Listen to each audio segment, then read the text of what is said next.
Some folks spend their whole lives waiting for someone to keep just one promise. Hattie Voss had stopped believing in promises the day they buried her husband in the hard clay behind Copper Creek's only church. She'd heard plenty of sweet words from dying men in her makeshift clinic, but words don't mend broken hearts or leaking roofs.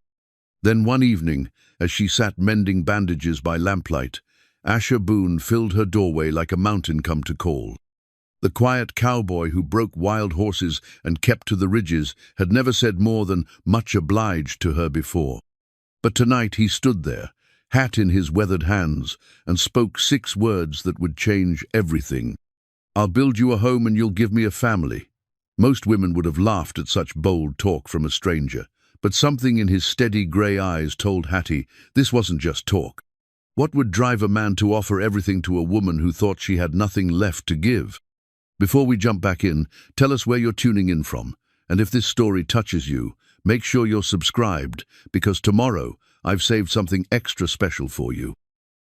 The morning sun cast long shadows across Copper Creek's dusty main street, where weathered storefronts stood like tired sentinels against another merciless day.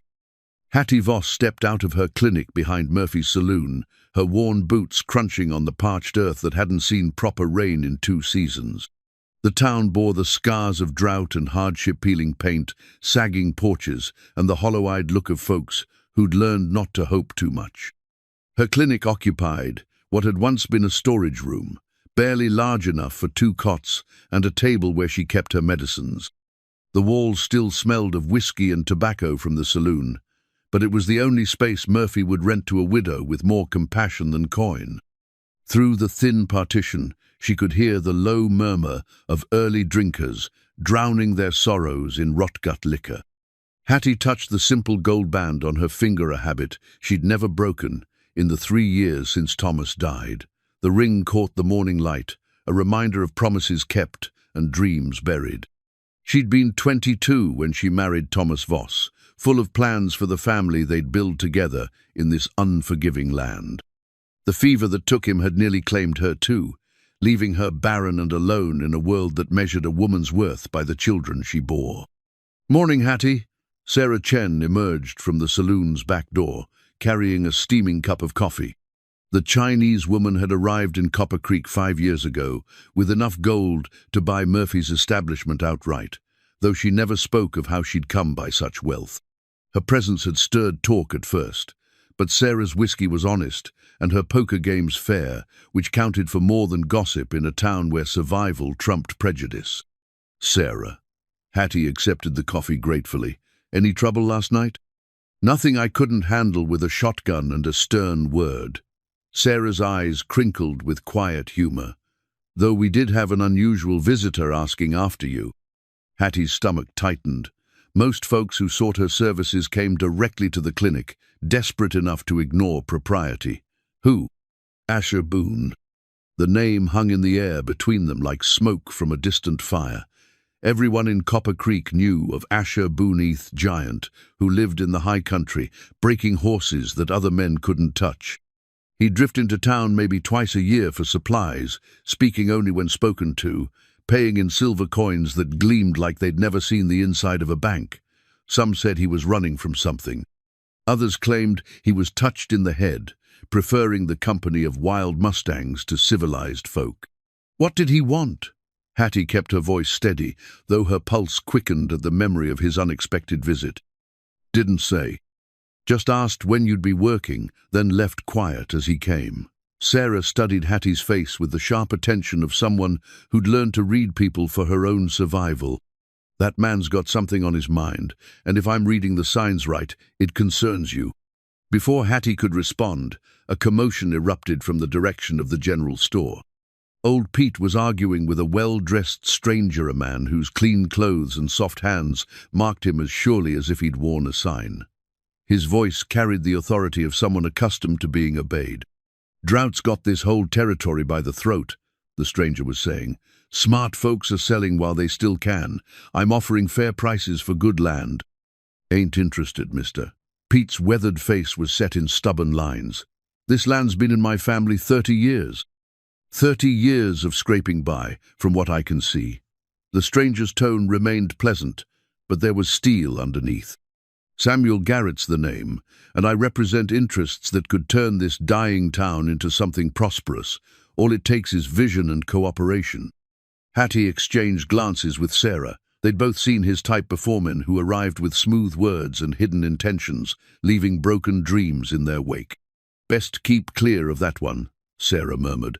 "Money like his doesn't come without strings attached." The morning brought its usual parade of ailments. Hattie treated a ranch hand's infected cut, helped deliver Martha Wilson's fourth baby, and tended to young Billy Morse's broken armor casualty of trying to prove he could ride like Asher Boone. Each patient paid what they could: eggs from the Henderson farm, a jar of preserves from Widow Morrison, a silver dollar from the banker's wife, who could afford such luxury. By midday, the heat had driven most folks indoors. Hattie was organizing her medicine bottles when she heard the distinctive sound of heavy boots on the wooden steps outside her clinic. The door opened, and Asher Boone had to duck his head to enter. In daylight, he seemed even larger than she remembered. His shoulders filled the doorframe, and he moved with the careful control of a man aware of his own strength. His dark hair was long enough to brush his collar, held back by a leather thong, and his face bore the deep tan of someone who spent his days under the open sky. But it was his hands that drew her attention, calloused and scarred, yet holding his hat with surprising gentleness. "Ma'am." His voice was as deep as she remembered, with a slight rasp that suggested long periods of silence. "Hope I'm not disturbing your work." "Not at all." Hattie set down the bottle she'd been holding, noting how her own voice seemed smaller in the presence of this quiet giant. "Are you hurt? Sick?" He shook his head, those steady grey eyes never leaving her face. "Came to apologize for last night, speaking out of turn like that." "You spoke plainly." Hattie found herself studying the way he stood perfectly still, like a man comfortable with waiting. Some might call it refreshing in a world full of empty words. Something shifted in his expression, though she couldn't name what. "Been thinking about what you said, about having nothing to give." "It's the truth." The words came out sharper than she intended. "I'm barren, Mr. Boone. The fever saw to that. Whatever family you're hoping for. Family isn't just blood." He reached into his shirt pocket and pulled out something small, holding it in his palm. It was a wooden horse, no bigger than her thumb, carved with intricate detail. The mane flowed like captured wind, and the eyes held a spark of life that seemed impossible in mere wood. "Made this while I was thinking on your words." Hattie stared at the tiny sculpture, recognizing the skill required to create something so delicate. "It's beautiful. My pa taught me to work with wood when I was knee-high to a grasshopper, said a man's hands should create as well as labor." Asher's thumb traced the horse's mane with unconscious tenderness. "I've been making these for years, up in the high country. Dozens of them, maybe hundreds, carved them and set them aside, telling myself someday I'd have a child to give them to." The ache in his voice was so raw it made her chest tight. "Mr. Boone, I'm 38 years old, Ma'am. Lived most of my life alone, and I'd made my peace with that. But watching this town struggle, seeing good people like you working yourself to the bone with nothing but heartache to show for it." He closed his fingers around the wooden horse. "Maybe family is what we make it. Maybe it's about two people choosing to stand together against whatever comes." Hattie felt tears prick her eyes, though she couldn't say why. There was something in his words that called to the loneliness she carried, the hollow space where dreams used to live. "You don't know me," she whispered. "I'm not the woman you think I am. I know you stay up all night with the sick, taking no payment but gratitude. I know you've got gentle hands and a strong heart, and you've kept this town's hope alive when any sensible person would have packed up and left." His voice grew softer. "I know you wear your wedding ring like armor, protecting yourself from getting hurt again." Her hand moved instinctively to cover the gold band, and she saw him notice the gesture. "I'm not asking you to forget your husband, Mrs. Voss. A woman who loves that deep is worth waiting for. I'm just asking you to consider that maybe we both deserve something better than being alone." Outside, a dust devil spun down the main street, lifting scraps of paper and dried leaves in its wake. Hattie watched it through her window, thinking of all the promises that had blown away like dust over the years. "Where would you build this home?" she heard herself ask. "There's a place up on Widow's Peak, about 5 miles north of town. Good water, timber for building, and high enough to catch whatever breeze there is." Been thinking about that spot for years. His eyes held hers. Been waiting for the right reason to start. The wooden horse seemed to warm in his palm as he extended it toward her. "This is yours, whatever you decide. A promise that someone believes you've got plenty to give." Hattie hesitated, then reached out to take the tiny carving. Their fingers brushed, and she felt the calluses earned by honest work, the strength tempered by careful control. The horse was smooth as silk, worn by the oils from his hands during its creation. "Thank you," she managed. Asher nodded and settled his hat back on his head. "I'll be starting on that house come morning, Mrs. Voss. Not because I expect anything, but because a promise made is a debt unpaid." He paused at the door. "You're welcome to visit the work, if you've a mind to. See what kind of home a man builds when he's got something worth building for." After he left, Hattie sat in her empty clinic, turning the wooden horse over in her hands. She could see the hours of patient work in every curve, the love carved into something meant to be given away. For the first time in 3 years, she allowed herself to imagine what it might feel like to believe in promises again. Outside, the sun beat down on Copper Creek's dusty streets, but something had shifted in the oppressive heat. Change was coming, as inevitable as the seasons, and Hattie Voss found herself caught between the safety of solitude and the terrifying possibility of hope. 3 days after Asher's visit, Hattie found herself riding the old mare she kept behind the clinic toward Widow's Peak. She told herself she was simply taking advantage of the cooler morning air, but the wooden horse in her pocket seemed to pulse with each step of the journey. The trail wound upward through scrub oak and juniper, past weathered rock formations that had stood sentinel over the valley for countless years. As she crested the final ridge, Hattie pulled up short. Below her, in a natural clearing sheltered by tall pines, Asher Boone was laying the foundation of a house. He'd chosen his spot well. A spring bubbled up from between the rocks, feeding a small creek that would provide fresh water year-round. The clearing faced east to catch the morning sun, while the surrounding trees would offer shade during the brutal afternoon heat. It was the kind of place that spoke of home in ways that had nothing to do with walls and roofs. Asher looked up from his work, sweat gleaming on his broad shoulders. He'd stripped down to his undershirt and work pants, revealing arms corded with muscle from years of handling wild horses. A pile of carefully cut stones lay beside him, each one fitted with the precision of someone who understood that a foundation must be built to last. "Mrs. Voss," he straightened, reaching for his shirt. "Didn't expect to see you up this way. I wanted to see what kind of foundation a man builds for his promises." Hattie dismounted, tying her mare to a nearby pine. The land deed lay weighted down by a stone on a makeshift tableau of planks stretched between 2 stumps. She could see Asher's name written in careful script, along with coordinates and boundaries that made this dream legally his. "Figured I'd start with the important parts." Asher gestured to the stonework. "Foundation's got to be solid, or nothing built on it will stand. Learned that from my father, and he learned it from his." Hattie walked closer, admiring the precise fit of the stones. "How long will it take?" "Done right? Most of a year, working alone." He knelt back down, positioning another foundation stone. "Could go faster with help, but I'm not rushing this. A home built in haste is likely to fall in the first strong wind." The sound of approaching hoofbeats interrupted them. Samuel Garrett rode into the clearing on a fine bay horse, flanked by 2 men whose guns rode loose in their holsters. His smile was pleasant enough, but it didn't reach his eyes. "Well now, this is quite the enterprise." Garrett dismounted, his gaze taking in the foundation work and the land deed. "Asher Boone, isn't it? I've heard interesting things about you." "Mr. Garrett." Asher's voice remained level, but Hattie noticed how his hand moved closer to the hammer at his belt. This is private property. Of course, of course. I'm not here to cause trouble. Garrett's attention shifted to Hattie. Mrs. Voss, a pleasure to see you again. I trust you're well. Something in his tone made her skin crawl. Well enough. Excellent. I was just telling Mr. Boone here that I'm always interested in acquiring promising land in this area.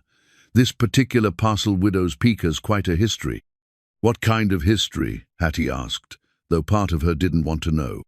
Garrett's smile widened. Why, it's where the Apache used to send their war parties before raiding the valley. Some say the spirits of dead warriors still walk these ridges at night. Of course, that's just superstition. The real concern is the practical matter of water rights and grazing access. Water rights are clear on the deed, Asher said quietly, surveyed and recorded proper. Deeds can be challenged, my friend, especially when there are questions about the original survey. Garrett pulled out a folded paper from his coat. I've had my own surveyors take a look, and there seemed to be some discrepancies. Nothing that couldn't be resolved amicably, of course. Hattie felt a chill that had nothing to do with the mountain air. She'd seen this pattern before men like Garrett used legal complications the way others used guns, wearing down their targets until surrender seemed easier than fighting. The survey's accurate, Asher said. Had it verified by the territorial office before I bought the land. Territorial offices make mistakes. Clerks can be careless. Records can be misfiled. Garrett's tone remained conversational, but there was steel underneath. I'd hate to see you invest all this work in a foundation that might not be yours to build on. One of Garrett's men, a lean scarecrow with dead eyes, let his coat fall open to reveal a silver-plated revolver. The gesture seemed casual, but Hattie caught the deliberate intent. On the other hand, Garrett continued, I'm prepared to offer fair compensation for your trouble. Say, twice what you paid for the land. You could buy a nice spread somewhere else, start fresh, without all these legal complications. Asher straightened to his full height, and suddenly the clearing seemed smaller. Appreciate the offer, but I'm not selling. Think carefully, Mr. Boone. This territory can be dangerous for a man living alone. Accidents happen, fires start. Sometimes good foundations crack under unexpected pressure. Garrett's pleasant mask slipped just enough to reveal the predator beneath. I'd hate for something unfortunate to befall such impressive work. The threat hung in the air like gunpowder smoke. Hattie's hand moved instinctively to her medical bag, as if she could somehow treat the violence that seemed to be brewing. I'll keep that in mind, Asher said. His voice remained calm, but Hattie could see the tension in his shoulders. Garrett remounted his horse, his men following suit. I do hope you'll reconsider, Mr. Boone, for everyone's sake. His gaze lingered on Hattie. Mrs. Voss, perhaps you could help your friend understand the wisdom of accepting reasonable offers. A woman of your experience knows how quickly circumstances can change. After they rode away, the clearing felt violated somehow, as if Garrett's presence had poisoned the air. Asher stood motionless for a long moment, staring at the half-built foundation. He'll be back, Hattie said quietly. I know. Asher picked up his hammer, testing its weight. Men like him don't take no for an answer the first time. Then why not sell? Find another place, start over somewhere safer. Asher turned to face her, and she saw something in his eyes. She hadn't expected a deep, old pain that had nothing to do with Samuel Garrett's threats. Because I spent too many years running from men like him. Because some things are worth fighting for, even if the odds are long. He gestured to the foundation stones. This isn't just about land, Mrs. Voss. It's about proving that decent folks can still make a stand in this world. Hattie looked at the land deed, weighted down against the mountain wind. Such a simple thing, a piece of paper that represented hope and danger in equal measure. He mentioned war parties, Apache raids. That was 20 years ago or more. The Apache have been peaceful for a decade, settled on the reservation down south. Garrett's just trying to spook us with old stories. Asher knelt back down to his work. Besides, any warrior ghosts on this mountain have probably seen enough violence. Might be they'd welcome the sound of a family being built instead of another battle being fought. The sun climbed higher, and Hattie found herself staying longer than she'd planned. She watched Asher work, noting the careful way he fitted each stone, the patience he brought to every detail. This wasn't the rushed construction of a man trying to prove something, it was the deliberate craft of someone building for generations. When she finally mounted her mare to return to town, Asher stood and touched the brim of his hat. "Thank you for coming, Mrs. Voss. Means more than you might think, having someone witness the beginning." As she rode back down the mountain trail, Hattie carried with her the image of those foundations, stones solid, perfectly fitted, built to last. But she also carried the memory of Samuel Garrett's cold smile and the promise of trouble yet to come. The wooden horse in her pocket seemed heavier now, weighted with the knowledge that accepting Asher's gift meant accepting the danger that came with it. Some promises, she was learning, required more courage to keep than others. The weeks that followed fell into a rhythm as steady as the sound of Asher's hammer echoing down from Widow's Peak. Each morning, Hattie would tend to her patients in the clinic, her worn leather medical bag a constant companion as she moved through the town's daily struggles. Each evening, she would find herself looking north toward the mountain, wondering about the progress of walls and dreams being built stone by stone. Her medical bag had been Thomas's wedding gift to her good leather that had aged to a rich brown, with compartments for bottles and instruments, herbs and bandages. She'd carried it through the fever epidemic that took her husband, through the border skirmishes when wounded soldiers filled every available space, through countless nights of birth and death and healing. It had become part of her identity, as much as the wedding ring on her finger. "You're distracted," Sarah observed one afternoon, watching Hattie reorganize her medical supplies for the third time. "That bag's been sorted more times than a gambler's deck this week." "I'm being thorough." Hattie didn't look up from the bottles of laudanum and carbolic acid she was arranging. "Organization saves lives." "Uh-huh." Sarah poured herself a cup of coffee from the pot she kept warm on the small stove. "And it has nothing to do with a certain cowboy who's been bringing you wildflowers every few days." Hattie's hands stilled. It was true Asher had taken to leaving small bouquets by her clinic door. Mountain lupine, Indian paintbrush, wild roses that somehow survived in the harsh landscape. Never with a note, never with fanfare, just quiet gifts that brightened her austere workspace. "He's being kind," Hattie said finally, "nothing more. Honey, I've been watching men for more years than I care to count. That's not kindness, that's courting, the slow, patient kind that means he's serious about his intentions." Before Hattie could respond, commotion erupted from the street outside. Through her window, she could see a crowd gathering around Tucker Samuel Garrett's lean gunmanars. He nailed something to the post outside the general store. "What's he doing?" Sarah moved to peer over Hattie's shoulder. Tucker stepped back, revealing a legal notice printed on official paper. Even from a distance, the words "Survey Dispute" and "Territorial Court" were clearly visible.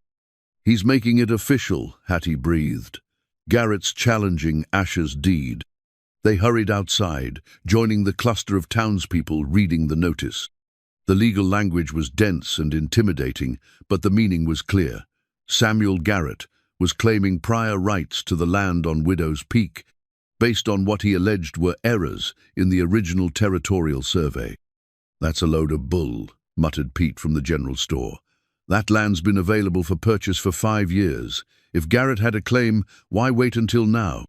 Tucker's dead eyes fixed on the old man. "Mr. Garrett don't appreciate having his legal rights questioned by folks who ain't qualified to understand such matters. I understand claim, jumping when I see it." Pete shot back, his weathered face flushed with anger.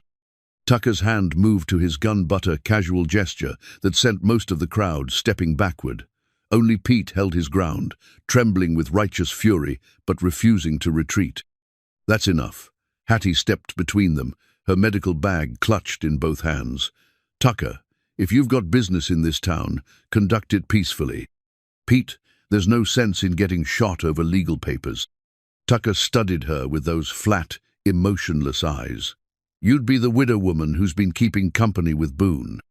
I'm the woman who tends this town's wounds. Don't make me add you to the list of people who need doctoring. Something flickered in Tucker's expression, not fear, but a cold calculation. Might want to be careful about the company you keep, lady. Some associations ain't healthy in these parts.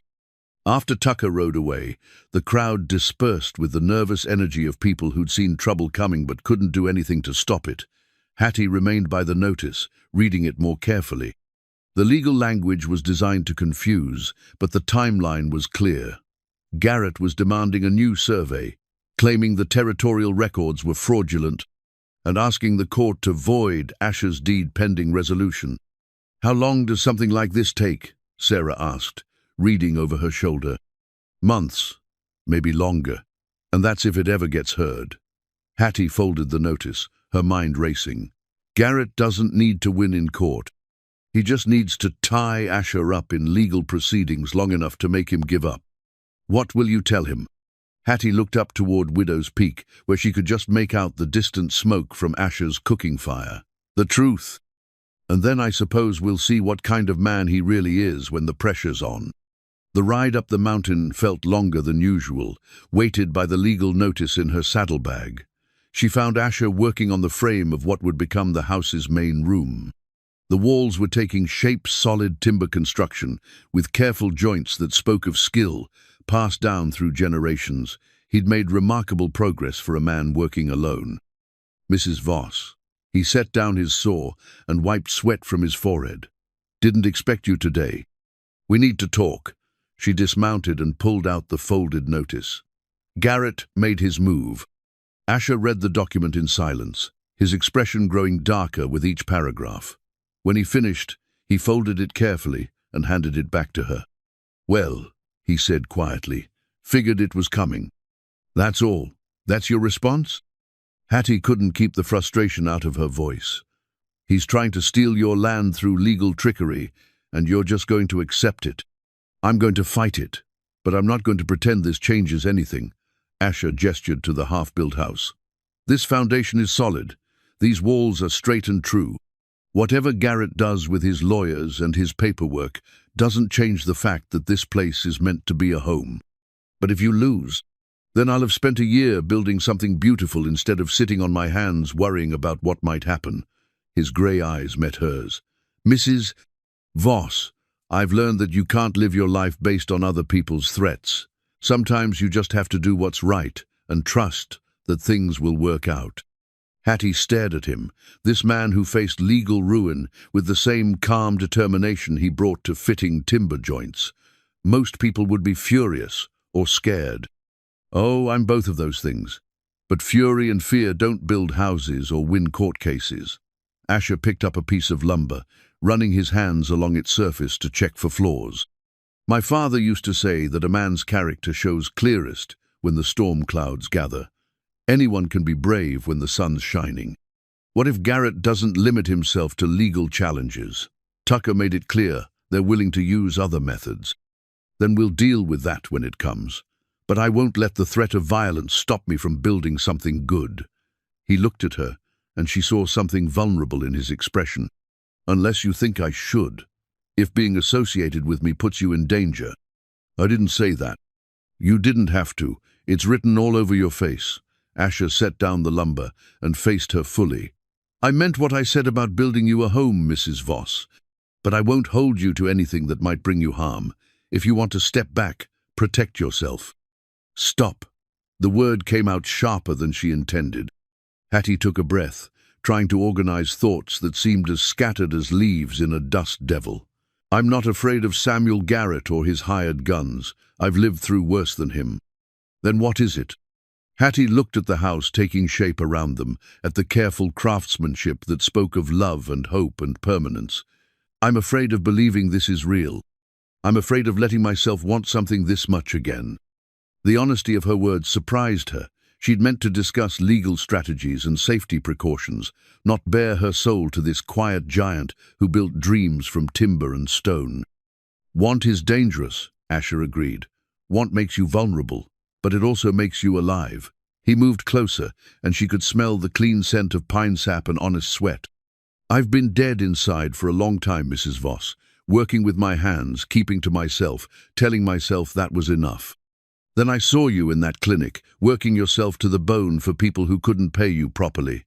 And I remembered what it felt like to want something worth fighting for. His words hit her like a physical blow, so raw and honest that she had to look away. Thomas used to say things like that, about fighting for what mattered. What happened to him, if you don't mind my asking? Border fever, the kind that burns through a person in 3 days, leaving nothing but emptiness behind. Hattie's hand moved to her medical bag, as if the familiar weight could anchor her. I tried everything, herbs, poultices, prayers. Nothing worked. The fever took him, and the complications it left behind took any chance I had of giving him children. I'm sorry. Are you? Even knowing I'm barren, that this family you want? I told you before, family isn't just blood. Asher's voice was gentle but firm. A home isn't just about children, Mrs. Voss. It's about two people choosing to build something together, whatever form that takes. The mountain wind stirred the pines around them, carrying the scent of wood smoke and wild roses. Hattie found herself imagining what this place might look like when the house was finished, windows glowing with warm light, a garden growing beside the creek, the sound of laughter carried on the evening breeze. It was a dangerous dream, made more dangerous by how desperately she wanted it to be real. That evening, as storm clouds gathered over the mountains, Asher told Hattie about his father's hammer. They sat on the porch he'd just finished framing, sharing coffee and watching lightning flicker in the distance.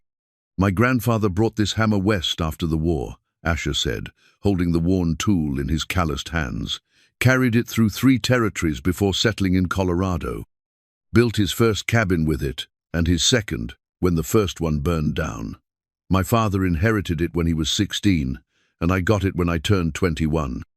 The hammer was ancient by frontier standards, the head darkened with age and use, the handle worn smooth by 3 generations of boon men. Scratches and dents told stories of countless projects, from barns to cradles to coffins. 4 generations of promises, Hattie murmured, running her finger along the handle's smooth surface. That's a heavy inheritance. Heavy, but honest.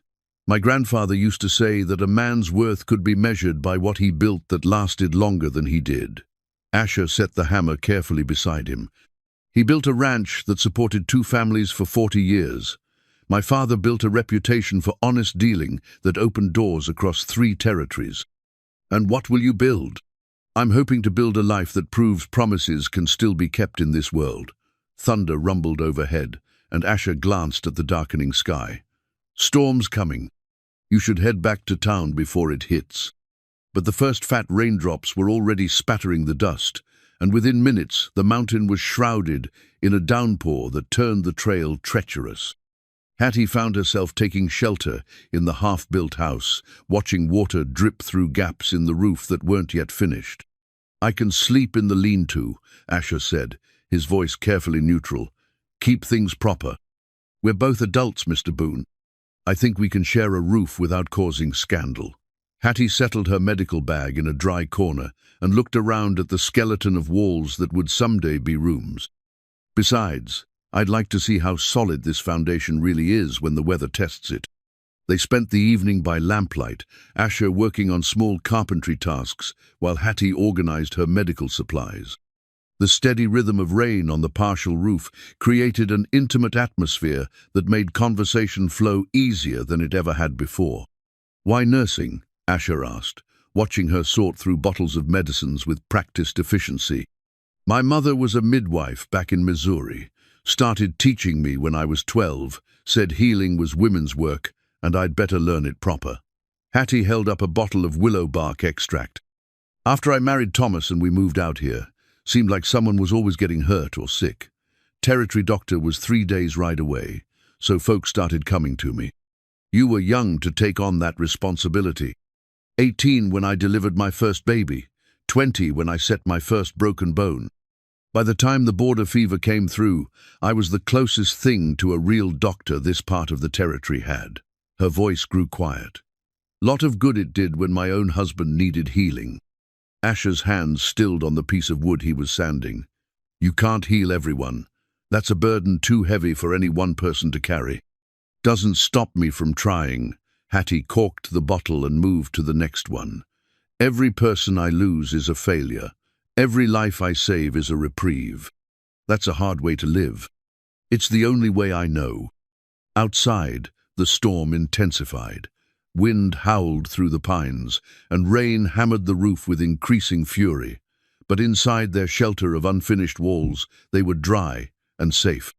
The foundation beneath their feet remained solid, showing no signs of shifting despite the saturated ground.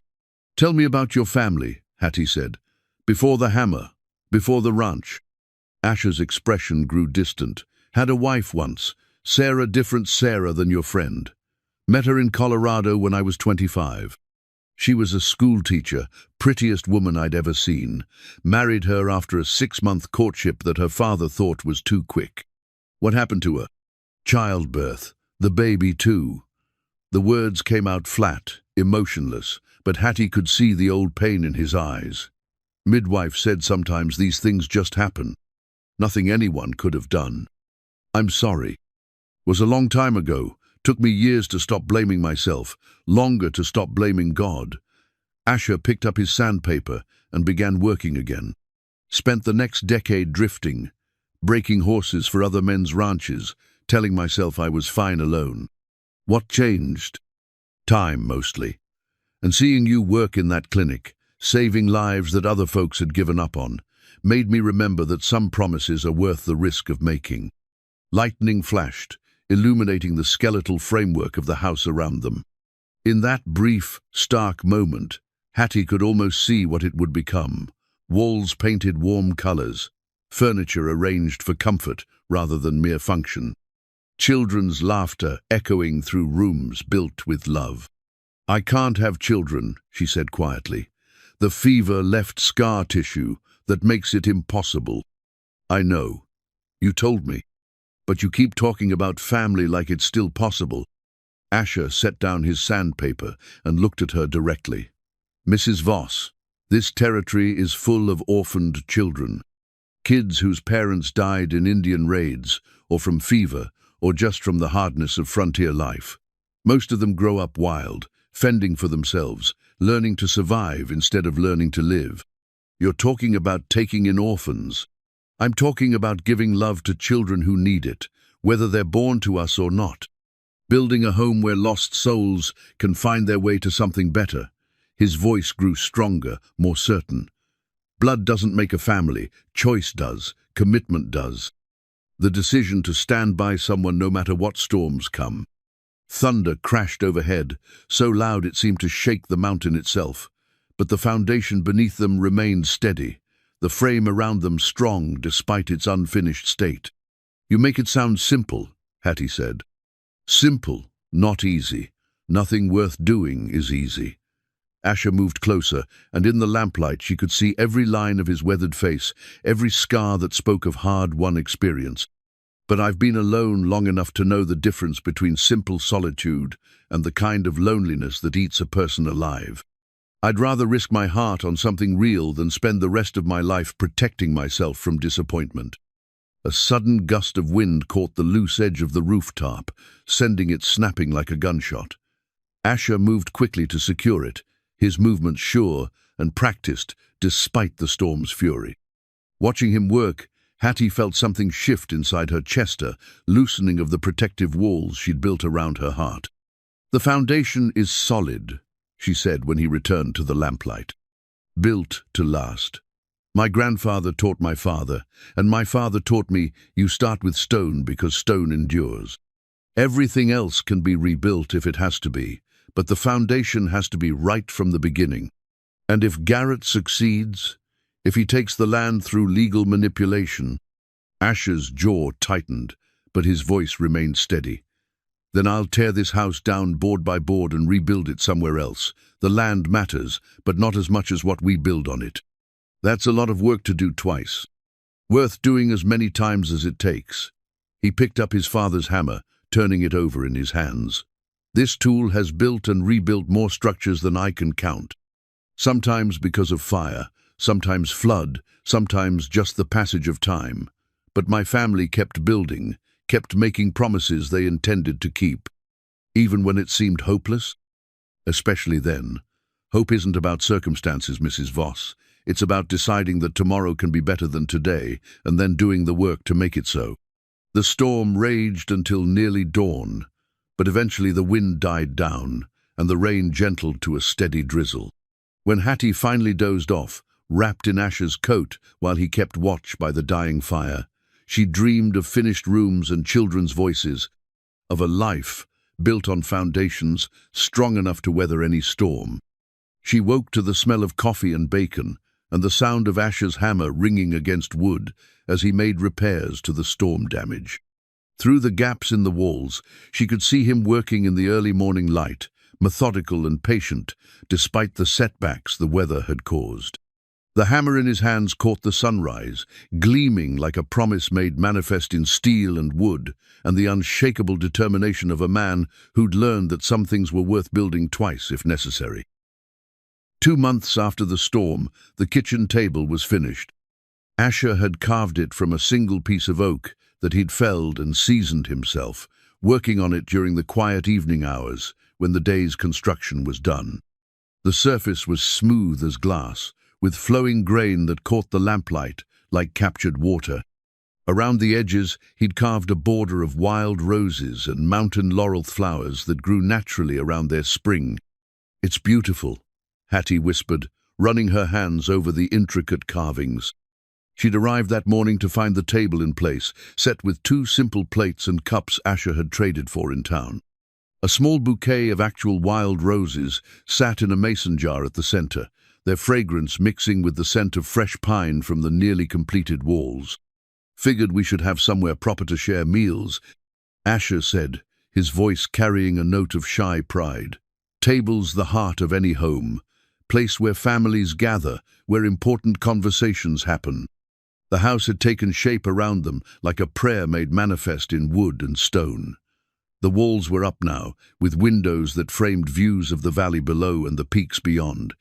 The roof was tight against weather, and Asher had even managed to install a proper floor-wide planks that felt solid beneath their feet. It was still rough in places, lacking the finishing touches that would make it truly complete, but it felt like a home.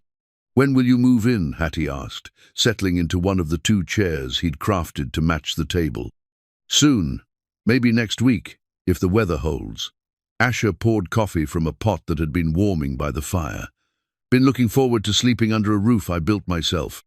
They'd fallen into this routine over the week, sharing breakfast at the table while discussing the day's plans, Hattie helping with small tasks that didn't require a carpenter's skill, both of them carefully dancing around the growing intimacy that threatened to overwhelm their careful boundaries.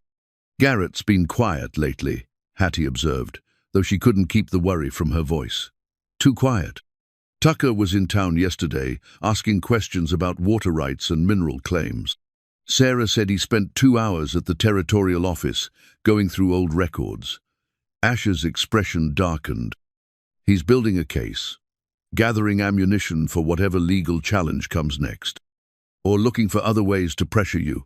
Hattie had heard whispers in town stories of mysterious accidents befalling people who crossed Samuel Garrett, of fires and floods and misfortunes that seemed to strike his enemies with suspicious regularity. "Let him look. Every record he'll find will confirm what I already know: this land is mine, bought and paid for according to territorial law." But Asher's confidence didn't quite reach his eyes, and Hattie could see the strain that months of uncertainty had placed on him. "Maybe you should hire a lawyer, someone who understands territorial law better than we do." "With what money?" "Everything I had went into buying this land and building this house." Asher gestured around them at the solid walls, the careful craftsmanship evident in every detail. "I'm a carpenter and a horsebreaker, Mrs. Voss.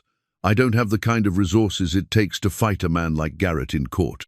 The reality of their situation settled over them like a heavy blanket. Garrett had money, influence, and the kind of ruthless determination that wore down opposition through sheer persistence. They had only their conviction that right should triumph over mightier conviction that seemed increasingly naive as the days passed. Then we'll fight him another way, Hattie said quietly. How? By refusing to be intimidated, by building the life we want, despite his threats, by proving that decent people can still make a stand in this world. She used his own words back to him, seeing them land with quiet impact. A slow smile spread across Asher's weathered features. You're starting to sound like someone who believes in this place. I'm starting to believe in a lot of things I thought I'd given up on. The admission surprised her with its honesty. She'd been fighting her growing attachment to both the house and its builder, but sitting at this table in the morning light, she found her defenses crumbling. Such as the possibility that some promises really can be kept, that a man might actually build what he says he'll build. Hattie's fingers traced the carved roses along the table's edge. Such as the idea that I might be brave enough to accept what you're offering. Asher's coffee cup stopped halfway to his lips. Are you saying? I'm saying I'd like to try. If you're still willing to take the risk of building a family with a barren widow who comes with more problems than solutions. Mrs. Voss Hattie, her name seemed to catch in his throat, as if speaking it aloud made everything more real. I've been hoping to hear those words for months. Then maybe it's time we stopped pretending this is just about building a house. Before Asher could respond, the sound of approaching riders broke the morning stillness. Through the window, they could see dust rising from the trail, too much dust for a single horse, too early in the day for casual visitors. Stay inside, Asher said, moving to where his rifle leaned against the wall. But Hattie was already reaching for her medical bag. In her experience, groups of riders arriving at speed usually meant someone was hurt. She followed Asher onto the porch, squinting against the morning sun to make out the approaching figures. It was Pete from the general store, riding hard with two other men Hattie recognized from town. Even at a distance, she could see blood on Pete's shirt and the way he swayed in his saddle. What happened? Asher called out as they pulled up in the yard. Garrett's men, Pete gasped, sliding down from his horse with obvious pain. Came to the store this morning, said I owed back taxes on my property. When I showed them my receipts, they said the territorial office had made errors, that I needed to pay again or face seizure. Hattie was already examining the gash across Pete's forehead. This needs stitching. What did you do to get hurt? Told them to go to hell, Pete said with grim satisfaction. Tucker didn't much like that answer. Used his gun butt to improve my manners. Same thing happened to the Morrison widow, one of the other riders said. And the Chen family that runs the laundry. All of a sudden, everybody's property taxes are in question. Asher's face had gone hard as granite. He's expanding his operation, using the legal system as a weapon against anyone who might side with us. It's working, Pete admitted, wincing as Hattie cleaned his wound. Half the folks in town are talking about selling out rather than fight. They can't afford lawyers, and they're scared of what happens if they resist. As Hattie worked on Pete's injury, she listened to the men discuss Garrett's escalating campaign. He was being methodical, targeting the most vulnerable members of the community, first widows, elderly settlers, families with questionable titles to their land. Each victory made him stronger and his remaining opponents weaker. We need to organize, Asher said, pool our resources, hire legal representation, fight back as a group rather than as individuals. With what money? Pete's voice was bitter. Most of us are barely scraping by as it is. Garrett knows that, which is why he's pushing now. Then we fight without lawyers. Territorial law is clear about property rights and due process. If we document everything, keep careful records. You're talking about taking on a man who has the territorial governor in his pocket. One of the riders interrupted. Garrett doesn't just have money. He has connections, influence, the kind of power that makes law meaningless. The conversation continued around the kitchen table as Hattie finished treating Pete's wound, but she could hear the defeat creeping into their voices. Good people, worn down by circumstances beyond their control, facing an enemy with resources they couldn't match. After the men left, she and Asher sat in heavy silence. The morning's promise had been shattered by the reality of their situation. Garrett wasn't just threatening their individual dreams, she was dismantling the entire community, piece by piece. Maybe I should sell, Asher said finally. Take his offer. Use the money to start over somewhere else. At least that way, the rest of you wouldn't be caught in the crossfire. Is that what you want? Hattie's voice was steady, but her heart was pounding. What I want doesn't matter if keeping it destroys innocent people. It matters to me. She reached across the table, covering his hand with hers. This morning, I told you I was ready to try building something together. That offer wasn't conditional on everything being easy. Asher's fingers closed around hers, and she could feel the calluses earned by months of honest labor. It's not just about us anymore. Garrett's using our situation to hurt other people.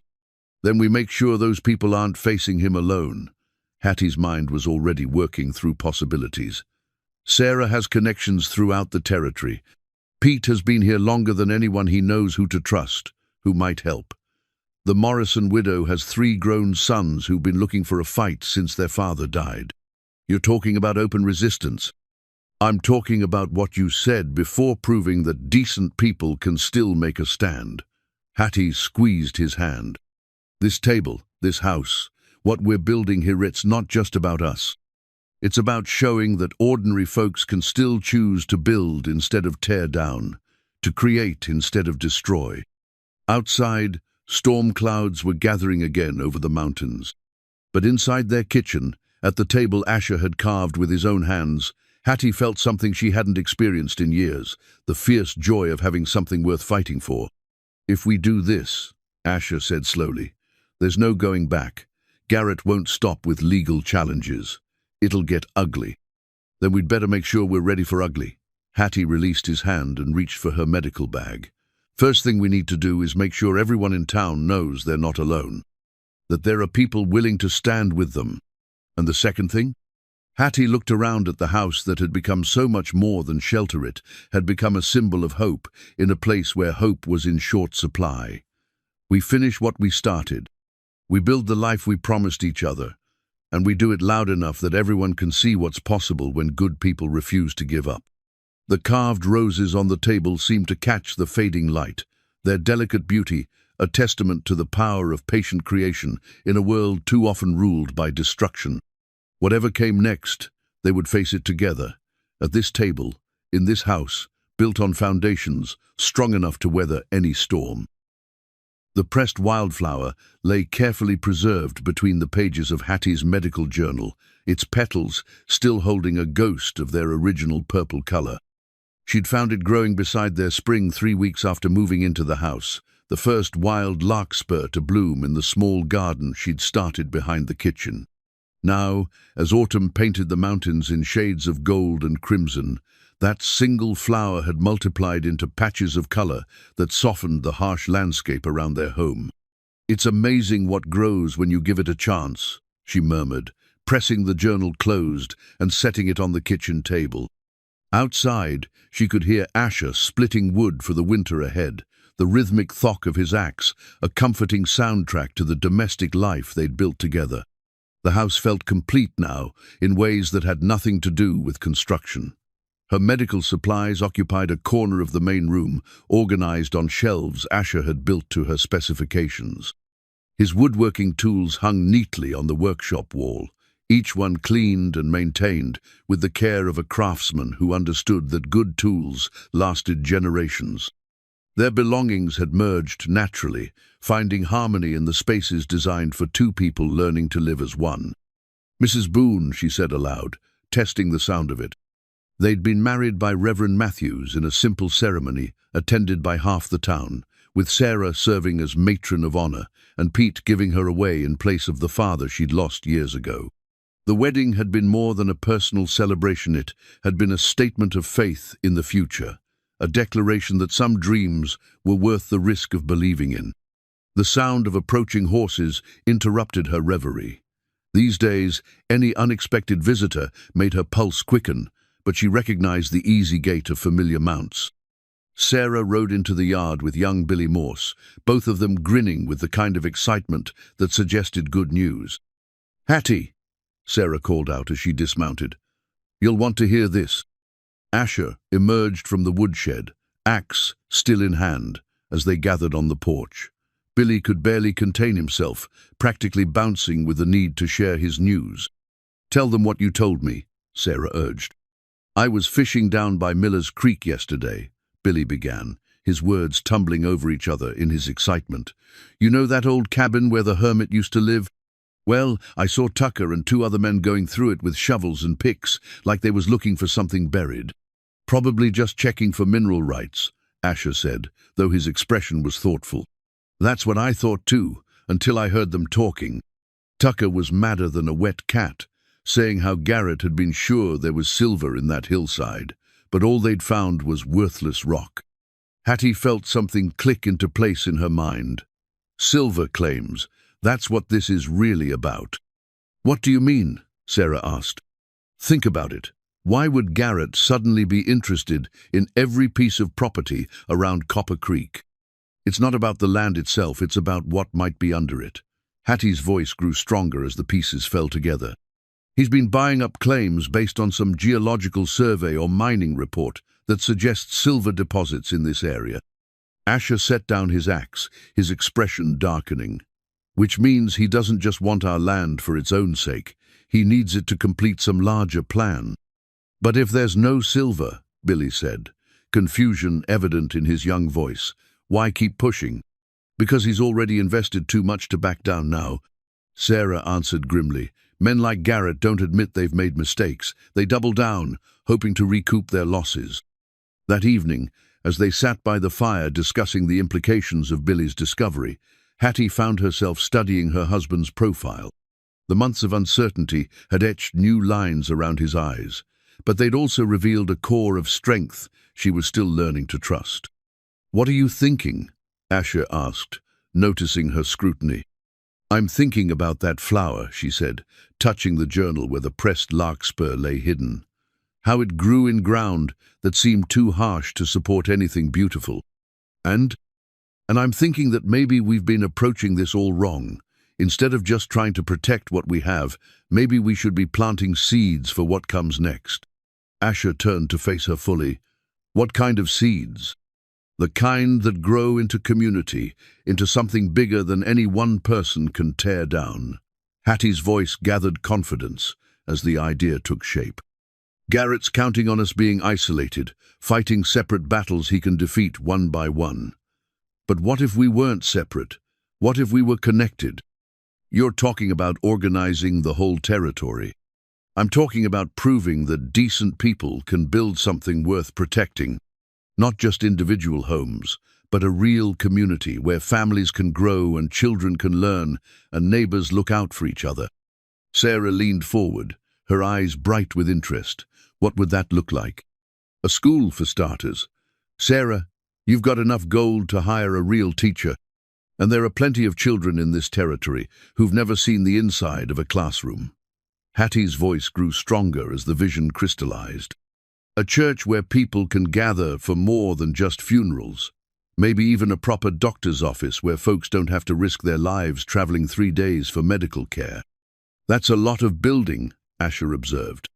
"You said yourself that a man's worth is measured by what he builds that lasts longer than he does. Well, what lasts longer than community? What's stronger than people who've chosen to stand together?" Billy had been listening with the intensity of youth, discovering that adults sometimes had ideas worth hearing. "My pa always said this territory could be something special if folks just worked together instead of fighting each other." "Your pa was right," Asher said quietly. "Question is, are we brave enough to try?" That night, as they lay in their bed listening to the mountain wind in the pines, Hattie felt the pressed flower's presence in her journal like a talisman of hope. Such a small thing, a single bloom in hostile ground, but it had proven that life could flourish where it seemed impossible. "Asher? When you said you'd build me a home, did you know it would turn into this?" His arm tightened around her. "I knew it would be an adventure, didn't know it would be a revolution." "Are you sorry? Sorry for finding the love of my life? Sorry for discovering that a quiet widow has the heart of a warrior?" His chuckle rumbled through his chest. "The only thing I'm sorry about is that it took me so long to find you." Outside their window, the first snow of the season began to fall. dusting the garden where wild flowers had proven that beauty could grow in the most unlikely places. Tomorrow would bring new challenges, new battles to fight in their war against those who would tear down rather than build up. But tonight, in the house built with his hands and filled with her dreams, they had each other and the beginning of something larger than themselves, something worth fighting for, something that might just be strong enough to last. The faded photograph fell from Asher's coat pocket as Hattie was hanging it by the fire to dry after his return from town. The image was cracked and yellowed with age, but she could clearly make out two young men standing beside a mining camp, their arms around each other's shoulders like brothers. One was unmistakably Asher, perhaps 15 years younger, his face unmarked by the weathering of hard years. The other was Samuel Garrett. "What is this?" Hattie asked when Asher returned from tending the horses. The blood drained from his face when he saw what she held. For a long moment, he stood frozen in the doorway, his grey eyes reflecting a pain so deep it made her chest ache. "Where did you find that?" "It fell from your coat." Hattie's voice was steady, but her mind was racing. "Asher, who is this man with you?" He closed the door carefully, hung up his hat with deliberate precision, and sat heavily at their kitchen table. The photograph lay between them like an accusation. "That's Samuel Garrett," he said finally, "taken about 16 years ago at a silver mine in Colorado. You knew him before all this." "I knew him." Asher's voice was barely above a whisper. "We were partners, business partners, and I thought friends." The revelation hit Hattie like a physical blow. Everything about their situation suddenly looked different, viewed through the lens of this hidden connection. Partners in what? The mine, the Celestial Star claim, up near Leadville. We'd found a rich vein of silver ore, worked it for 2 years, made more money than either of us had ever dreamed of. Asher's hands clenched into fists on the table. I was married then. To my Sarah, we had a little house near the mine, and she was expecting our first child. What happened? Garrett got greedy, started cutting corners on safety, pushing the miners harder, ignoring structural problems in the deeper shafts. I tried to talk to him, told him we were making enough money to do things right, but he wanted more. Asher's voice grew harder. Said I was soft, that Sarah had made me weak. Hattie could see where this was leading, and her heart began to race. The mine collapsed. Part of it, the section where the Chinese workers were digging Garrett, said they were expendable, that their lives were worth less than white men's. I tried to stop him from sending them down that shaft, but he overruled me. Asher's hands trembled slightly. 12 men died that day, crushed under tons of rock, because my partner decided their safety wasn't worth the cost of proper timber supports. And Sarah was visiting the mine that day, bringing lunch to the workers the way she always did. She believed in treating people decently, no matter what color their skin was. Tears gathered in Asher's eyes. The collapse triggered a cave, in the main shaft. Sarah and 3 other women were trapped. The horror of it settled over Hattie like a shroud. You couldn't save them. By the time we dug them out, it was too late. Sarah was alive when we found her, but barely. She lived long enough to... His voice cracked. She died in my arms along with our unborn child. I'm so sorry. Garrett didn't even attend the funeral. Sold his share of the mine and disappeared with the money while I was still burying my wife. Asher picked up the photograph, staring at the image of his younger, more trusting self. Left me with debts I couldn't pay and a reputation destroyed by association with his crimes. Hattie felt pieces clicking into Plessegli pieces that changed everything she thought she understood about their situation. That's why you came here. You followed him. I spent 10 years tracking him, learning about his business dealings, his methods, his weaknesses. He's been doing this for years, using legal manipulation and intimidation to steal property from people who can't fight back. Asher's voice grew cold. The man who destroyed my life has built his fortune on destroying others. And you chose this land specifically to draw him out. The mineral survey report suggested silver deposits throughout this area. I knew if I settled here, started building something permanent, it would get his attention eventually. Asher looked at her with haunted eyes. I've been planning this confrontation for a decade, Hattie.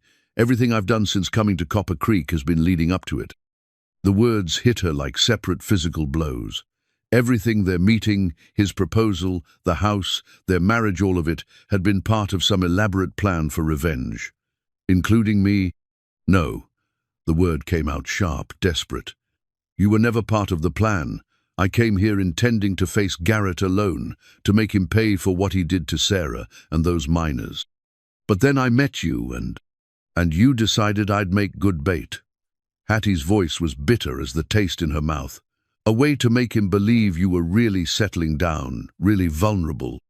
That's not true, isn't it? Think about it from his perspective.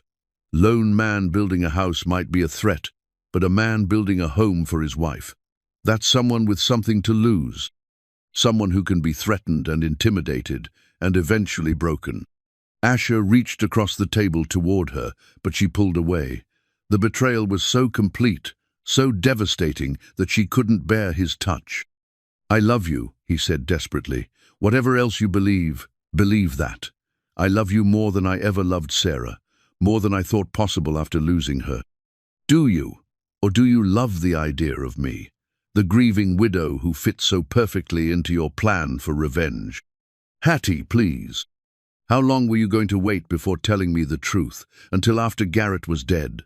Until after you'd used our marriage to destroy him the way he destroyed your first family? She stood abruptly, the chair scraping against the wooden floor. Or were you planning never to tell me at all? I was going to tell you everything, after it was over, after Garrett couldn't hurt anyone else. After you'd gotten what you wanted, you mean. Hattie moved toward her medical bag, her movements sharp and mechanical.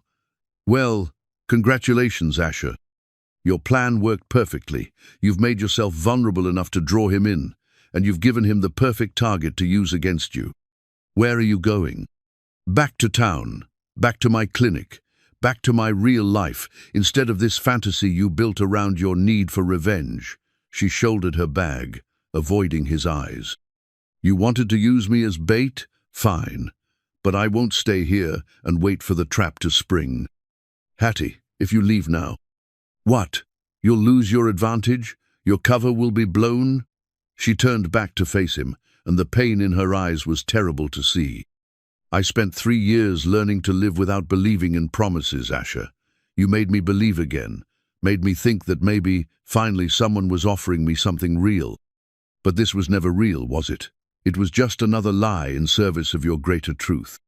Our marriage is real. What we've built together is real. What we've built is a house on a foundation of lies. And houses like that don't last, no matter how carefully they're constructed. She left him sitting at the kitchen table with the photograph and the wreckage of everything they'd built together. The pressed wildflower in her medical journal seemed to mock her now such foolish hope, such naive belief that beautiful things could grow in harsh ground.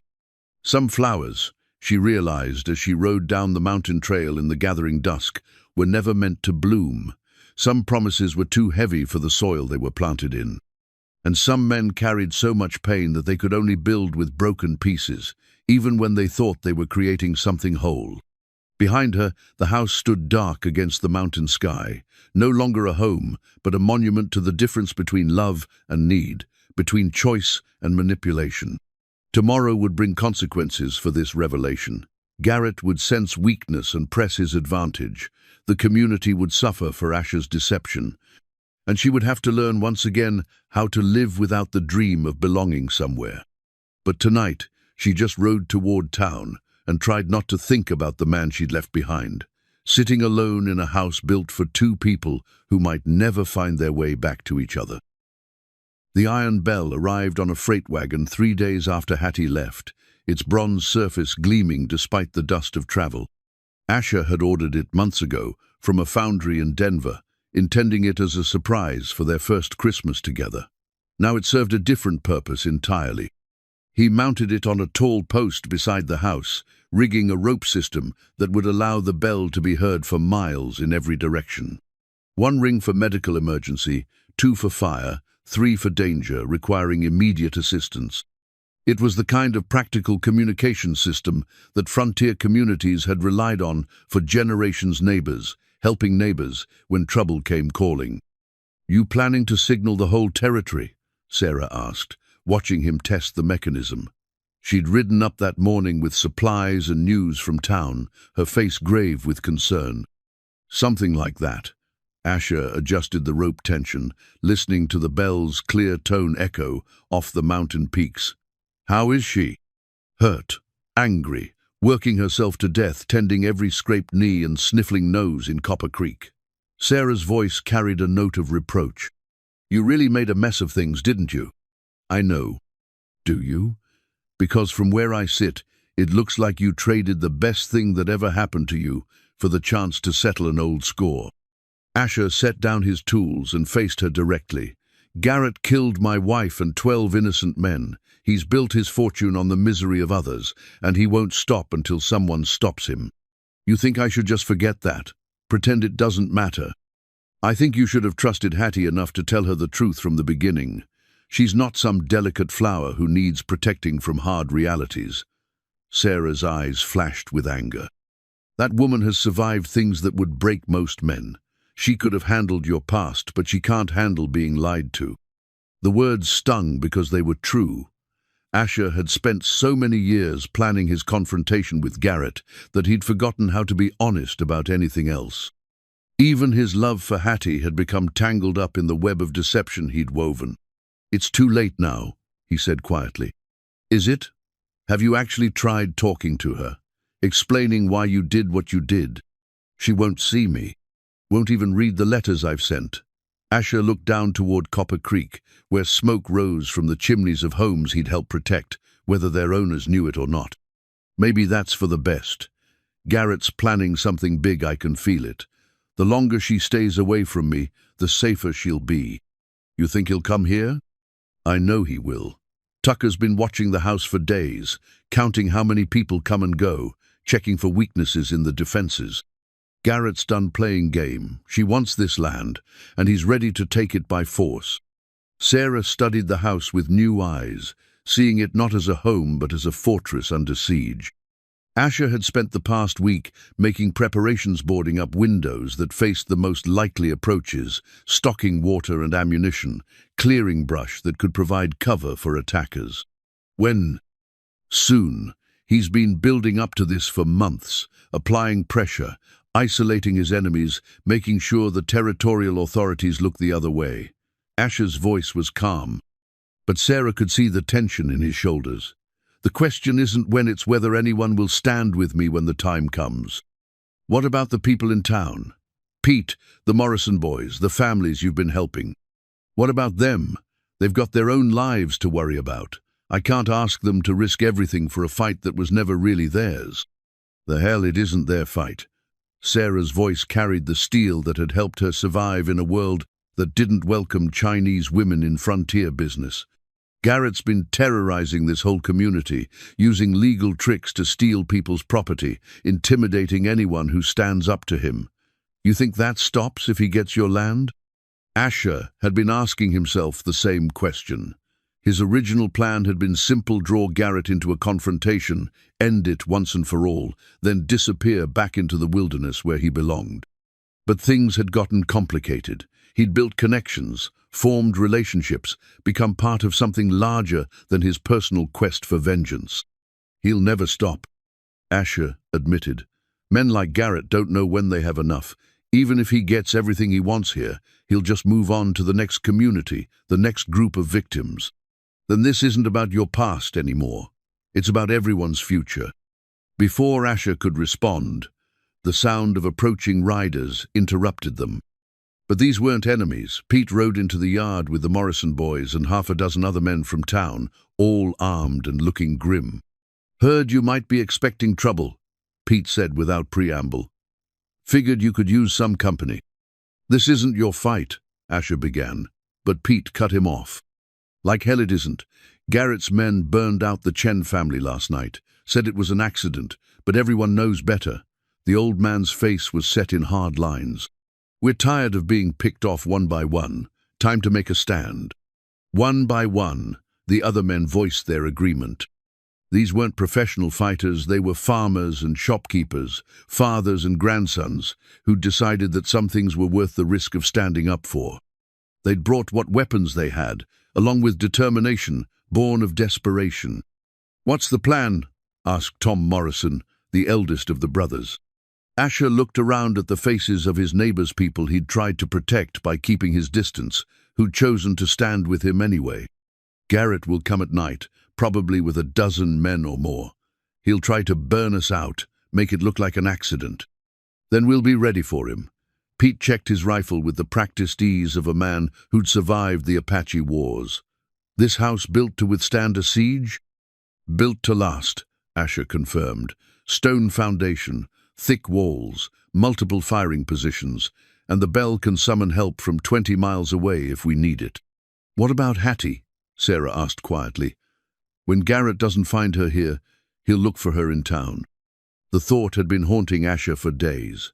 Garrett was ruthless enough to target innocent people to get what he wanted, and Hattie's medical work made her vulnerable to anyone who wanted to hurt him. "She'll be safe at the clinic," he said, though he didn't sound convinced. "Garrett won't risk attacking someone the whole community depends on." "Won't he?" Sarah's voice was skeptical. "This is the man who trapped 12 miners to save money on safety equipment. You think he draws the line at hurting women?" Before anyone could answer, young Billy Morse came racing up the trail on his horse, his face flushed with exertion and fear. "They got her," he gasped, sliding down from his saddle. "Garrett's men took Mrs. Hattie right out of her clinic. Tucker said to tell you if you want her back alive, you'll meet them at the old mining camp by Miller's Creek, sunset. Come alone, or she dies." The words hit Asher like physical blows. Everything he'd feared, everything he'd tried to prevent by keeping his distance, had happened anyway. Garrett had found the one thing that could force him to abandon all strategy, all caution, all hope of protecting the people who'd chosen to stand with him. "It's a trap," Pete said unnecessarily. "Of course it's a trap." Asher was already moving toward his rifle, his mind calculating distances and timing. "But I can't leave her with him." "You go to that mining camp alone, you're both dead," Tom Morrison pointed out. "Garrett's not planning to honor any deals." "Then what do you suggest?" Sarah stepped forward, her expression thoughtful. "Who says you have to go alone? Billy, how many men did Garrett have with him? Maybe 8, 9? Hard to tell for sure. And how many of us are here?" Pete did a quick count. 11, counting Asher. "Then we've got a fighting chance, if we're smart about it." Sarah looked around at the assembled men. "Garrett's expecting Asher to show up desperate and alone. What if we give him something different?" "What do you mean?" "I mean we make him think he's won, then show him how wrong he is." Sarah's smile was sharp as a blade. "That bell of yours carries a long way, doesn't it? Far enough to reach the territorial marshal's office in Silverton." Asher felt hope stir in his chest for the first time since Hattie had walked out. "You're thinking of bringing in the law?" "I'm thinking of bringing in everything we've got. Every favor owed, every connection made, every person in this territory who's tired of letting men like Garrett run roughshod over decent folks." Sarah looked around at the circle of grim faces. Hattie was right about building community. Maybe it's time to see if what we've built is strong enough to fight back. As the sun began its descent toward the western peaks, they finalized their plans. It was desperate, risky, and dependent on precise timing and no small amount of luck. But it was also the first time in 10 years that Asher felt like he was fighting for something larger than his own pain. The bell stood ready to send its message across the mountains, calling together everyone who believed that some things were worth defending. Tomorrow would bring either vindication or disaster, but tonight they would stand together against the darkness that threatened to consume everything they'd built. In the distance, storm clouds gathered over Miller's Creek, where an old mining camp waited to host a confrontation that would determine the future of everyone who called Copper Creek home. The old mining camp at Miller's Creek looked like a monument to broken dreams in the dying light. Abandoned shacks leaned against each other for support, their windows dark and empty as dead eyes. Rusted equipment lay scattered between the building saw carts with missing wheels, broken sluice boxes, the skeletal remains of a stamp mill that would never process silver again. Asher approached on foot, his hands visible and empty, playing the role of a desperate man willing to trade everything for the woman he loved. Behind him, hidden in the brush and rocks, his allies waited for the signal that would bring this long game to its conclusion. "You're late." Samuel Garrett emerged from the largest shack, his appearance as immaculate as always despite the desolate surroundings. His silver-headed cane caught the last rays of sunlight, and his smile held the cold satisfaction of a man who believed he'd finally won. "Where is she?" Asher kept his voice steady, though every instinct screamed at him to charge forward and tear the place apart until he found Hattie. "Safe for now, though I must say she has quite the tongue on her. Been giving my men an education in frontier profanity." Garrett's amusement was genuine, which somehow made it more disturbing. "She's remarkable, really. I can see why you chose her for your little charade. This isn't about her. She's not part of our history, isn't she? Come now, Asher. Did you really think I wouldn't recognize the pattern, the grieving widower, the remote property, the careful courtship of a vulnerable woman?" Garrett stepped closer, his voice dropping to a conversational tone. "You always were predictable. Even back in Colorado, you telegraphed your moves long before you made them." Tucker appeared in the doorway behind Garrett, his dead eyes scanning the surrounding rocks for signs of an ambush. Two more gunmen flanked the building, their weapons ready but not yet raised. They were professionals. Asher realized, not the local toughs Garrett usually employed, but experienced killers who knew their business. "I came alone, like you asked," Asher said. "Now let her go. In due time. First, we need to settle our accounts." Garrett pulled something from his coata-folded document that looked official and legal. "Deed, transfer. Sign it, and your wife goes free. Refuse, and well, accidents happen in places like this. And if I sign, what guarantee do I have that you'll keep your word?" Garrett's laugh was genuinely amused. "The same guarantee I gave those Chinese miners in Colorado. The same promise I made to your first wife when she asked me to shore up that shaft." His expression hardened. "None at all." The casual admission hit Asher like a physical blow. Even knowing what Garrett was capable of, hearing him speak so callously about Sarah's death ignited a rage that threatened to overwhelm all strategic thinking. "You killed her deliberately." "I killed her economically. There's a difference." Garrett began walking in a slow circle around Asher, like a predator sizing up wounded prey. "Structural supports cost money. Safety protocols slow down production. Your wife's bleeding heart was bad for business. She was bringing food to workers, acting with human decency. She was encouraging them to think they mattered, that their lives had value beyond their labor." Garrett stopped directly in front of Asher, close enough that his breath was visible in the cooling air. "Sentiment like that is poison in a mining operation. Had to be stopped." Hidden in his belongings back at the house, wrapped carefully in oiled cloth, was Hattie's mother's quilt.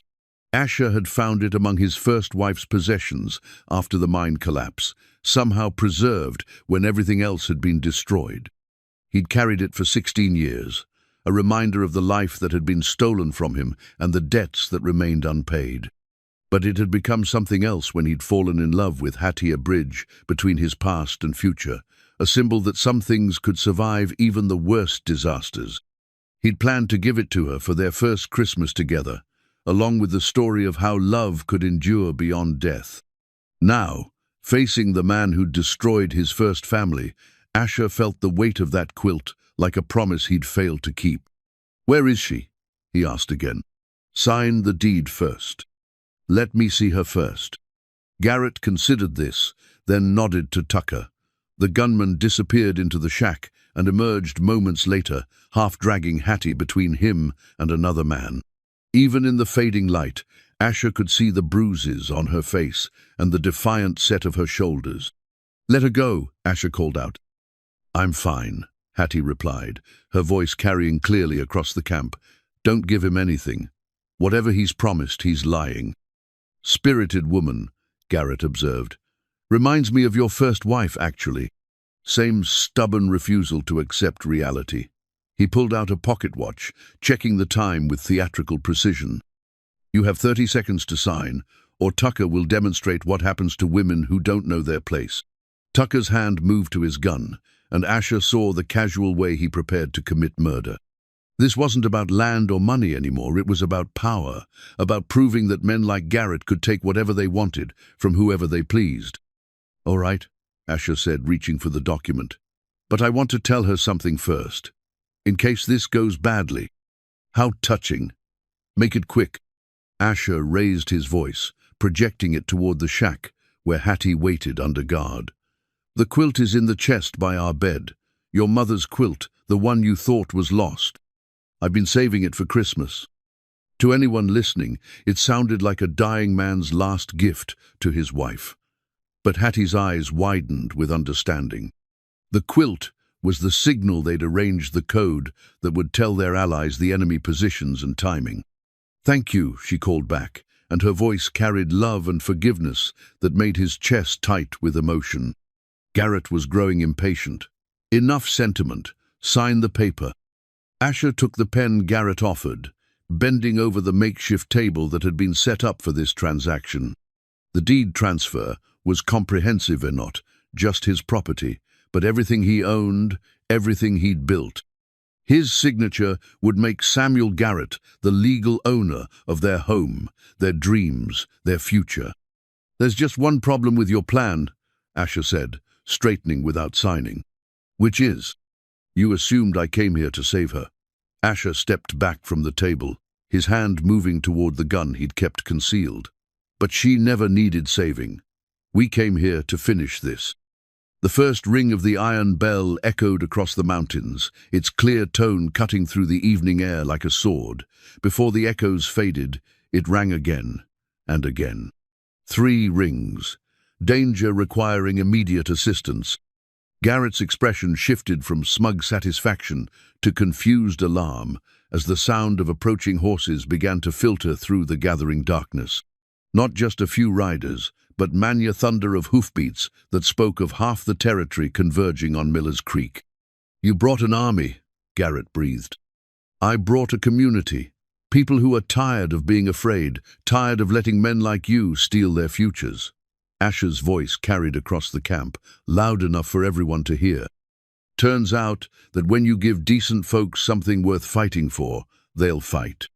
Tucker was already drawing his weapon, but the sound of rifles being cocked from the surrounding rocks made him freeze. The professional gunmen Garrett had brought began to realize they were surrounded, outnumbered, and caught in a carefully planned ambush. This isn't over, Garrett snarled, reaching for his own gun. Yes, Asher replied, drawing faster than a man his size should have been able to move. It is. The gunfight erupted with the sudden violence of a mountain storm.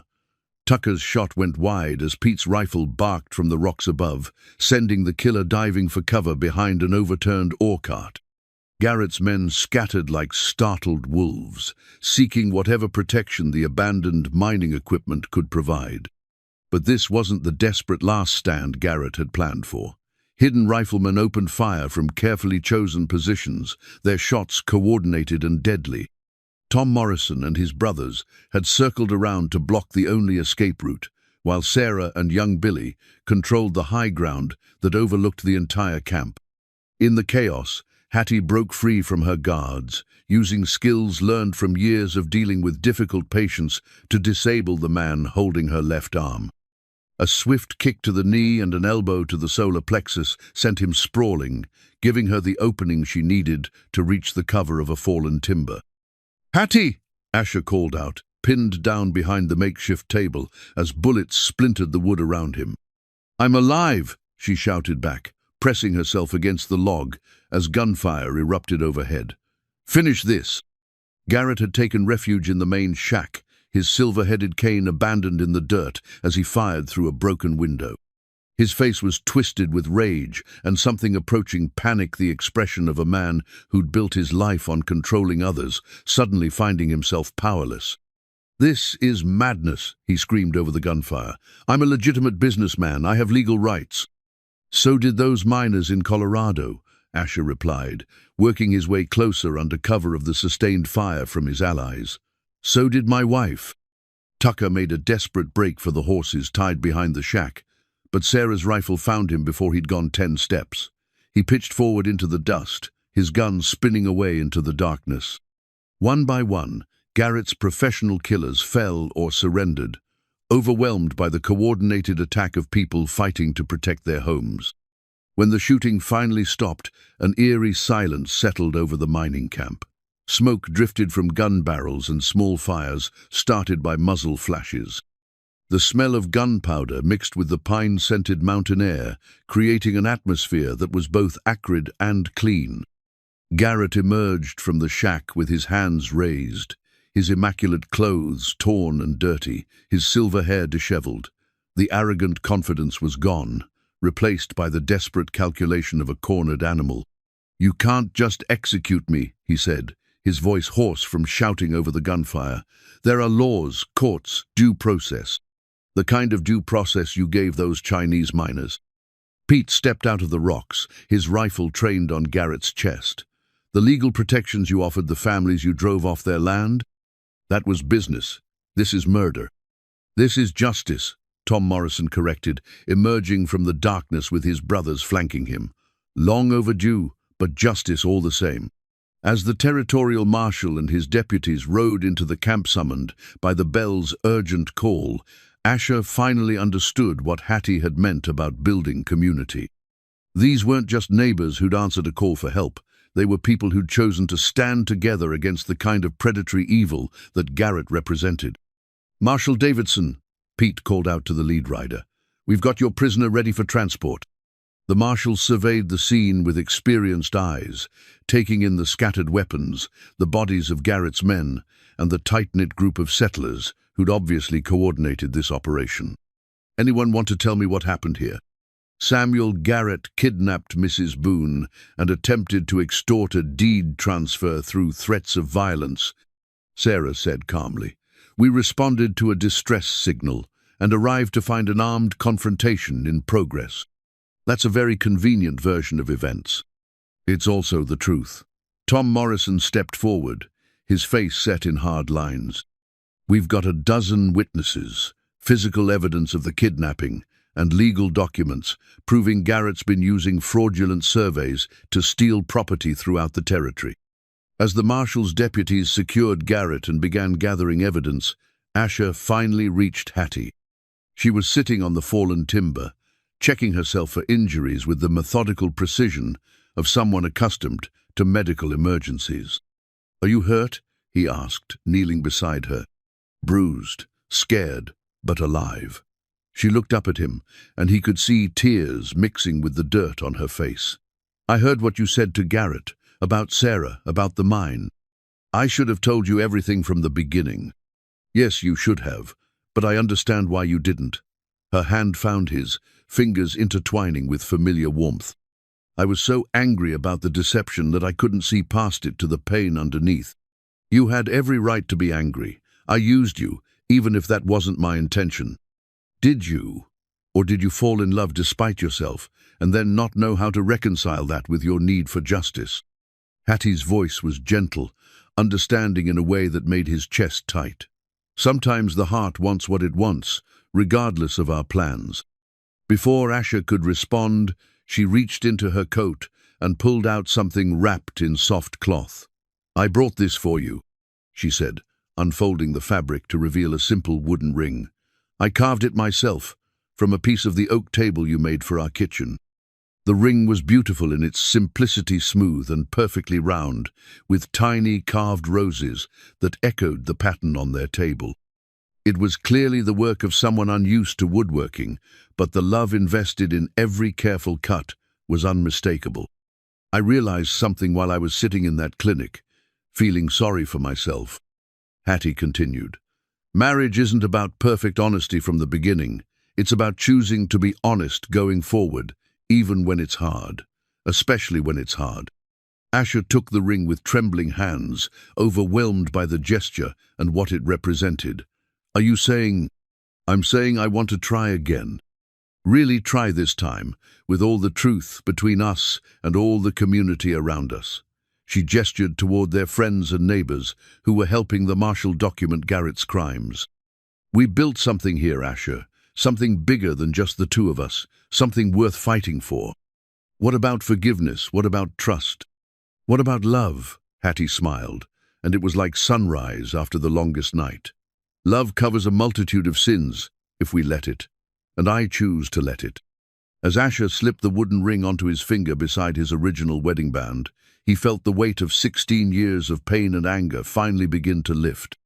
The past couldn't be changed, but the future was still theirs to build together, with truth and with the support of a community that had proven itself stronger than any one man's evil. In the distance, the iron bell stood silent on its post, its message delivered and its purpose fulfilled. Tomorrow, they would return to the house on Widow's Peak and begin the work of healing, of building a life based on choice rather than revenge. Tonight, surrounded by friends under a sky full of stars, they had each other and the promise of something better than either had dared to hope for alone. Spring came early to Widow's Peak that year, as if the mountain itself was celebrating the end of winter and the promise of new growth. Hattie stood in the doorway of their rebuilt kitchen, watching Asher carve toys for the 3 children who now called their house home Jenny, orphaned when fever took her parents, Michael, whose family had died in a wagon accident, and little Tom, found wandering the territory after Apache raiders destroyed his settlement. The small wooden horse he was finishing would join the dozens of others that filled a special chest in the children's room. Each toy was unique, carved with the patient love of a man who'd finally found the family he'd been meant to create. Not the family of blood he'd once imagined, but something richer and more complex, a chosen family built on love rather than obligation. "Papa Asher," Jenny called from the kitchen table where she was practicing her letters. At 7, she was the eldest of their children, and she'd appointed herself teacher and protector of the younger ones. "Can you help me with this word?" Asher set down his carving and moved to look over her shoulder. "That's community, little one. It means people who choose to take care of each other." "Like us?" "Exactly like us." The house had been rebuilt after a kitchen fire the previous fall, not Garrett's doing, but a simple accident that could have been devastating if not for the community they'd helped create. Within hours of the bell's urgent summons, neighbors had arrived with water, tools, and helping hands. The damage was repaired within a week, and the new kitchen was even better than the original. That fire had taught them something important about the difference between a house and a home. The building could burn, but what they'd created together, the love, the trust, the network of relationships that connected them to every family in the territory that was fireproof. "Mrs. Boone," Michael said, using the formal address he preferred, despite their invitations to call them Mama and Papa. At 5, he was still working through the trauma of losing his birth family, but he'd made remarkable progress. "When will the new baby get here?" Hattie's hand moved instinctively to her still flat stomach. The pregnancy had been a shock. The doctor in Silverton said that sometimes women who thought they were barren could conceive after years of trying, especially if their bodies had time to heal from old injuries. She and Asher had cried together when they learned the news, overwhelmed by this unexpected gift. "Not for months yet," she told Michael. "But when the baby comes, we'll need your help taking care of him or her." "Or them," little Tom added solemnly. "Could be twins. Mrs. Henderson had twins." Asher caught Hattie's eye over the children's heads, his expression mixing joy with wonder. At 42, he'd never expected to experience the anticipation of his own child's birth. At 35, she'd given up hope of ever carrying a baby to term. Now they found themselves planning for a future that included both their chosen children and the biological child growing beneath her heart. "Speaking of babies," Hattie said, "I need to check on the Morrison family. Mary's due any day now, and first babies can be unpredictable." The medical practice had grown along with the community. Hattie now had a proper clinic in town, complete with modern equipment purchased with fees from grateful patients who could finally afford to pay for quality care. But she still made house calls, still carried her old leather bag, still treated anyone who needed help, regardless of their ability to pay. "Take the children with you," Asher suggested. "They could use the exercise, and Jenny's been wanting to practice her midwifery skills." It had become their routine, involving the children in the work of community, teaching them that helping others wasn't just charity, but the foundation of civilization itself. Jenny had proven particularly gifted at medical work, her small hands gentle with patients and her mind quick to understand treatments. Michael showed aptitude for carpentry, spending hours with Asher learning to join wood and build things that would last. Even little Tom, despite his age, had developed an uncanny ability to calm frightened animals and injured people. As they prepared to leave for town, Hattie caught sight of herself in the mirror Asher had hung by the front door.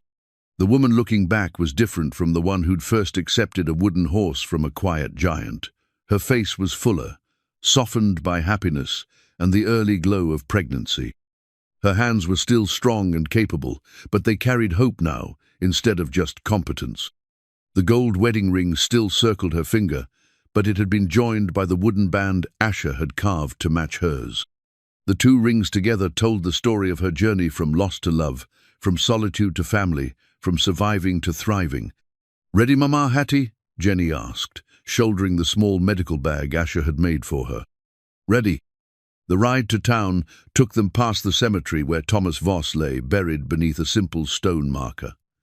Hattie still stopped there sometimes, not from grief, but from gratitude. Her first husband had taught her about love's possibilities.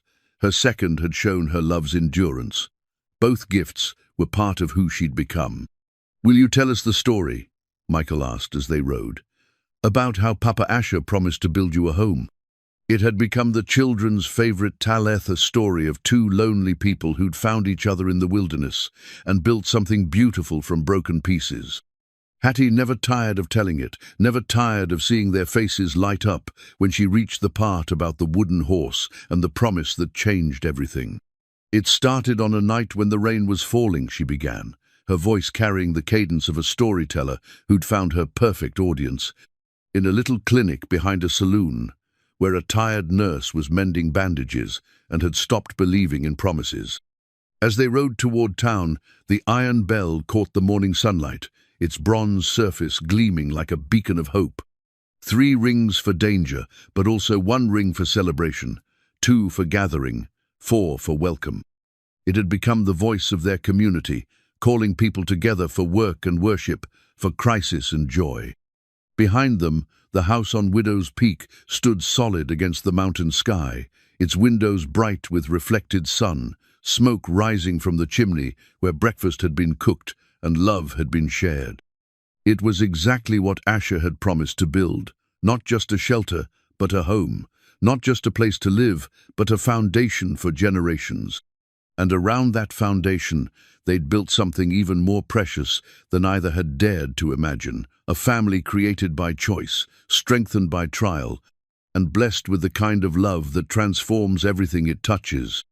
The wooden toy horse in Asher's workshop would be finished that evening, ready to join its brothers and sisters in the chest that held the dreams of children who'd learned that families could be built as surely as houses, one careful piece at a time.